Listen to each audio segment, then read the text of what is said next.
মই চৰাইদেউ আৰু শিৱসাগৰ জিলালৈ আহিছিলোঁ আৰু অহাৰ দুটাই কাৰণ আছিলে যে আমাৰ আৰবানৰ মানে ULB বিলাকৰ কিমান ডেমেজ হৈছে, আমাৰ ৰাস্তা কিমান ডেমেজ হৈছে, ড্ৰেইন কিমান ডেমেজ হৈছে, এই আলোচনা আমি কৰিলোঁ। আমি চৰাইদেউ জিলাতো বহিছিলোঁ আৰু ইয়াতে শিৱসাগৰতো আমি আলোচনা কৰিলোঁ আৰু আমি নিৰ্দেশ দিছোঁ যে অহা এক সপ্তাহ 10 দিনৰ ভিতৰতে আমাৰ মিউনিচিপালিটিৰ ডেমেজবিলাক আমাৰ আহিব লাগে, যে ৰাস্তাৰ কিমান ডেমেজ হৈছে, আমাৰ ড্ৰেইনৰ কিমান ডেমেজ হৈছে। চৰাইদেউ সোণাৰীত আমি নাজিৰাত, বিশেষকৈ নাজিৰাত আমি তাতে ৰিভিউ যেতিয়া কৰিছোঁ, নাজিৰা, শিমলগুৰি আৰু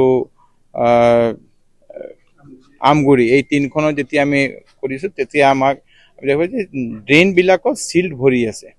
সেইকাৰণে চিল্ডটো ওলাবৰ কাৰণে তেওঁলোকৰ তাতে JCB বা ইকুইপমেণ্টটো নাই। আমি ইকুইপমেণ্ট দিয়াৰ কাৰণে তেওঁলোকক কৈছোঁ কি মানুহৰ কমি আছে, মানুহ কম আছে বা ইকুইপমেণ্ট কম আছে, এইটো ডিটেইলছটো আমাক দি দিলে আমি সেই সহায়তাটো কৰি দিম। কাৰণ চিল ভৰি থাকিলে ড্ৰেইনৰ কেপাচিটিটো কমি থাকিব আৰু অলপ বৰষুণতে আকৌ টাউনখন পানী হৈ যাব পাৰে।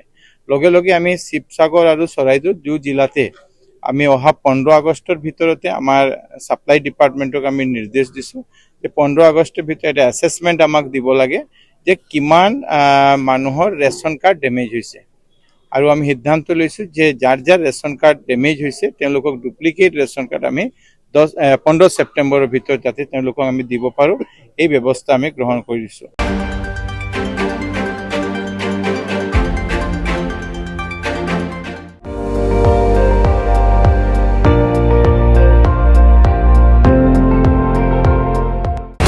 আপুনি চাই আছে ND24, সৰ্বশ্ৰেষ্ঠ নহয় সৰ্বোত্তমৰ দৌৰ।